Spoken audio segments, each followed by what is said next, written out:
सभी दर्शकों को नमस्कार, आदाब। आप देख रहे हैं जनमानस शेखावाटी न्यूज। 2 दशक बाद रेलवे हटाएगा अतिक्रमण, फिर सुनाई देगी छुक छुक की आवाज। सिंघाना से डाबला तक फिर बिछाई जाएगी पटरियां। रेलवे ने इस रूट पर शुरू किया सर्वे। पटरियों की खाली जगह पर कब्जा। अब पटरियों की खाली जगह पर लोगों ने कब्जा कर लिया है। जहां चिकनी मिट्टी थी, वहां की मिट्टी ईंट भट्टे वाले ले गए। अंतिम रेलवे स्टेशन सिंघाना का था। वहां पर अब रेलवे की जमीन पर प्लॉटिंग शुरू हो गई।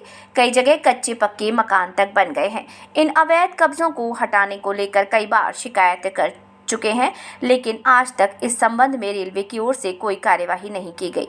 रेलवे की जमीन पर अवैध कब्जे को लेकर 2015-16 में शिकायत पर एक बार रेलवे कर्मचारी सिंघाना क्षेत्र में आए थे, लेकिन खानापूर्ति करके चले गए। इसके बाद आज तक रेलवे की जमीन से अवैध कब्जा हटाने की कोई ठोस कार्यवाही नहीं की गई। रेलवे ने अतिक्रमियों को दिए 7 दिन में कब्जा हटाने के नोटिस। सिंघाना डाबला रूट पिछले 2 दशकों से बंद पड़ा है। रेल पटरियां उखाड़ने के बाद इस जमीन पर लोगों ने अतिक्रमण कर लिए थे। अब सर्वे के दौरान रेलवे द्वारा अतिक्रमणों को चिन्हित कर अतिक्रमियों को 7 दिन में खुद ही कब्जा हटाने का नोटिस जारी किया गया। सीनियर सेक्शन इंजीनियर नारनौल की ओर से इसी महीने नोटिस दिए गए हैं। 7 दिन में कब्जा नहीं हटाने पर रेलवे की ओर से अतिक्रमण ध्वस्त कर इस कार्यवाही पर होने वाले खर्च भी अतिक्रमण से वसूला जाएगा।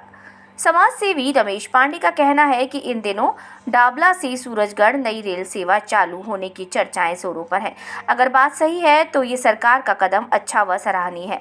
हम सरकार का धन्यवाद ज्ञापित करते हैं। साथ ही भारत सरकार से मांग करते हैं कि ताम्र नगरी खेतड़ी नगर स्थित सुभाष मार्केट में रेलवे स्टेशन बनाया जाए। पूर्व में भी यहाँ रेलवे स्टेशन रह चुका है। समाज सेवी नासिर हुसैन का कहना है कि यदि रेलवे शुरू होती है तो यहाँ के बेरोजगार को रोजगार मिलेगा, क्षेत्र की उन्नति होगी और रेल को देखते हुए बड़ी औद्योगिक इंडस्ट्री भी यहाँ पर आएंगी। यहाँ यात्री भार भी बहुत है, वैसे भी रेलवे का फायदा रहेगा। सबसे बड़ी बात, प्राइवेट बसों की दादागिरी से निजात मिलेगी।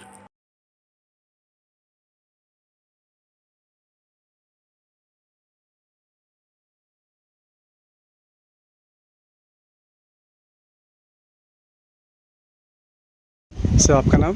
मेरा नाम जितेंद्र सिंह है। मैं नारनौल से हूँ, senior section engineer Narnaul railway में। अभी इस लाइन का सर्वे चल रहा है, जिसके अंतर्गत ये देखा जा रहा है कि रेल की ज़मीन को कितना अतिक्रमण कर रखा है लोगों ने।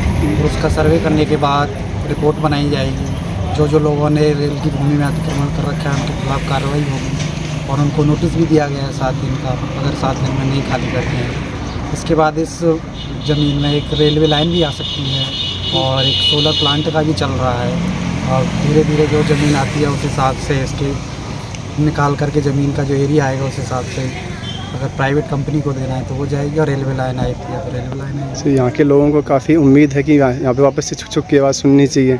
ऐसा कुछ भी हो सकता है? ऐसा हो सकता है अगर यहाँ के आसपास के लोग चाहें। उनके नहीं, यहाँ की तो पहली प्रायोरिटी है कि यहाँ पे यदि रेलवे आएगा तो यहाँ के लोगों को रोज़गार मिलेगा। उसके लिए यहाँ के लोकल आदमियों को कार्रवाई करनी पड़ेगी अपने आधार।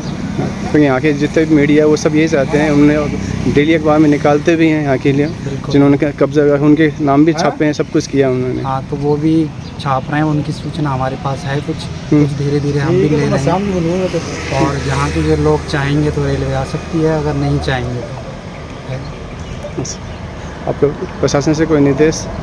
नहीं, प्रशासन से यही है कि अब रेल की जो ज़मीन है उसको खाली करवाएं। और यहाँ के लोकल पुलिस थाने को कोई सूचना? यहाँ के तहसीलदार साहब को सूचना दे दी गई है। उन्होंने बोला है आप अपने जो रेल की नक्शा है उसके हिसाब से आप अपनी नाप करें। ठीक।